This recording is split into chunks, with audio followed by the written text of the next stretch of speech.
Yo, it's the Fields Bros. So we have Attack on Titan 55 Midnight Sun.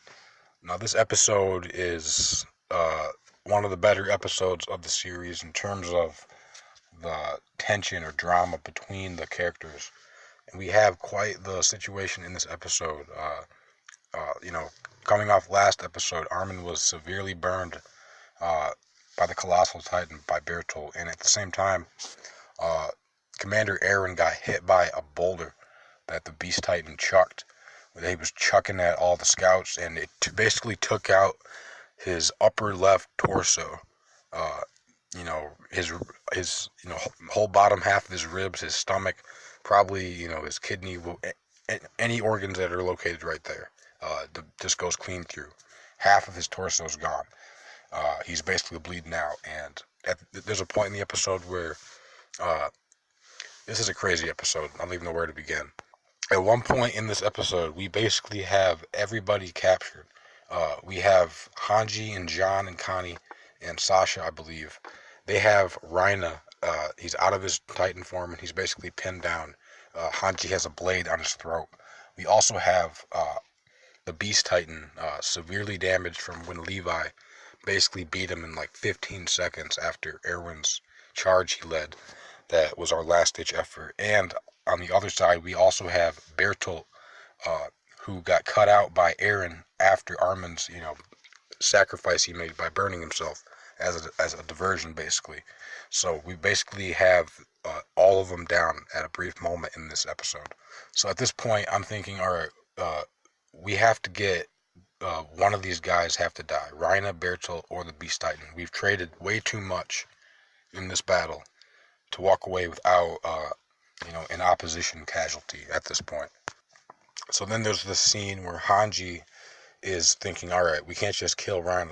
Let's maximize our situation here, and we can actually steal. They're talking about stealing Rhina's ability with the syringe that Levi has. So technically, we could steal one of the three, Titans that we're fighting, the Armored, the Colossal, or the Beast, in theory, because they're all on the battlefield, wounded, and we can inject somebody. But here's where the problem happens. Mikasa is told to go retrieve the syringe by Hanji because they're planning to use it on Raya. Mikasa arrives at the area where Levi's supposed to be, and to her shock, she sees Armin just completely charred to a crisp on the ground. I thought he was dead, but he's barely alive in critical condition. He's gonna die from burns soon if he doesn't get this injection. So Levi shows up with the syringe. They're talking about situation. They're basically about to give Armin the syringe. He's like, yeah, like he clearly needs it. He needs the Titan serum. And right as that's about to happen, some other soldier shows up with Commander Erwin, who we thought was basically dead already. The dude that has a hole missing out of his upper torso. He's bleeding out. So then he just pauses. Like there's no time, obviously, like as the viewer, I pause the screen and think about it, but like, there's no time to think about this. So basically, you have Armin or Commander Erwin. One of them needs to get shot with the Titan serum in order to live, and the closest Titan shifter to uh, everybody at the moment is Bertolt. They're all on top of this roof. This was a scene that they showed at the end of last season.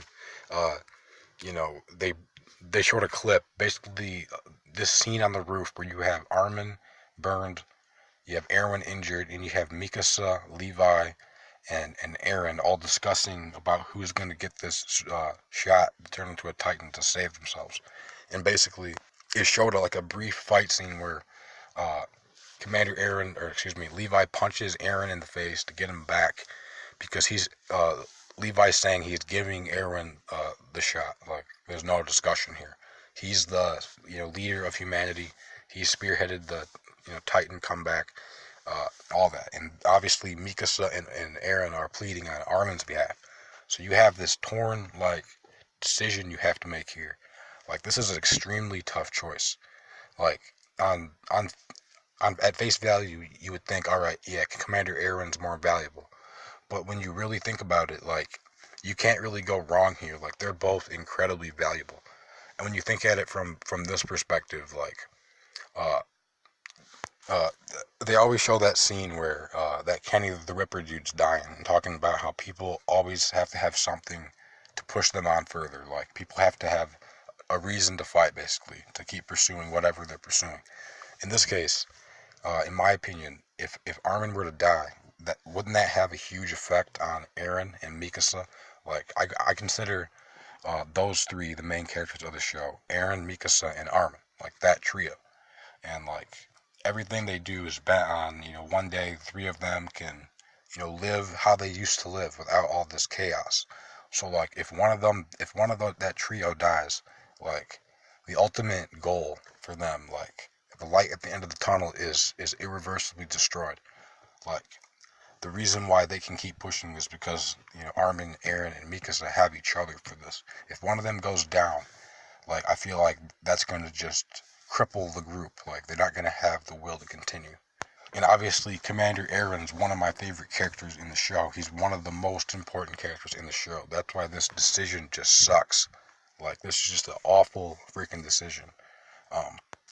But real quick, I forgot to mention that four-legged quadricep titan, he was able to recover Rhina and the Beast Titan, so we won't be able to kill and steal their abilities. They're still out nearby, but they're not near the main action. So we have Bertolt on the ground, and they have the real version of that fight scene that they teased in the last season on the rooftop, and it basically leads to a point where he's pleading on Armin's behalf, saying all the things that Armin's contributed, like when he had the idea for the boulder, wasn't it, back in season 1, to seal the Tross District Gate.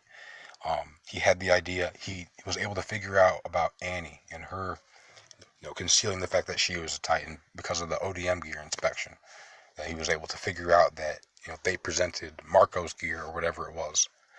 And we've since seen Rhina, Annie, and Berto killed. They basically killed Marco. They took his gear and fed him to a Titan, and that's how all that is no longer a mystery. So Armin's definitely, he talked about Titans inside the walls. So like, a lot of the strategy and theorizing that we depend on comes from Armin. Obviously, Commander Erwin has a lot that he pulls, like, on the battlefield experience, just looking at things, ultra objectively. But we also have Hanji as well, another key person in terms of investigating, deciphering all the information and clues that we have. So for that reason, I do agree that, like, the decision that Levi made, he chose to save Armin. He shot Armin with the serum. He turned into a random Titan like you're supposed to, and then they had Bertolt basically positioned right by him. So Armin grabs the first Titan grabs the first human he sees. Instinctively, when you're a Titan and he eats Bertolt, he gains the ability to be a Titan shifter now, the Colossal, and then he reverts back to his, a healthy version. Now that he's a Titan, he can regenerate, so he's no longer burned, any of that. And so going forward, now that Commander Erwin's gone, huge loss, obviously, but we have replacements. Like, Commander Erwin's not, like, his efforts have led to this moment, basically. Like, this, he said going in, this was the most important mission in human history.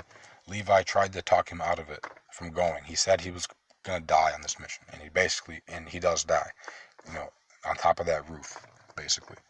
But like I said, Armin dying is such a huge loss in terms of how it psychologically affects Eren and Mikasa. Like, those three are the main characters. So for that reason, I feel like Armin, you have to pick him in this situation. It sucks that lose Eren, but now I would imagine Hanji is going to be the upgraded to leader of the scouts. Levi pretty much stays in his same role. And obviously now we have Armin and Eren as Titan shifters. So like, episode 1, the Colossal Titan fucking sticks its hand over the wall. Like, now, episode 55 episodes later, all this time, now we have the Colossal Titan on our side. Like, we've actually taken that massive thing away from the enemy. So, like, I don't even know where to go from here. Like, we're on pace to have such a good, season. I can't wait to see what happens next.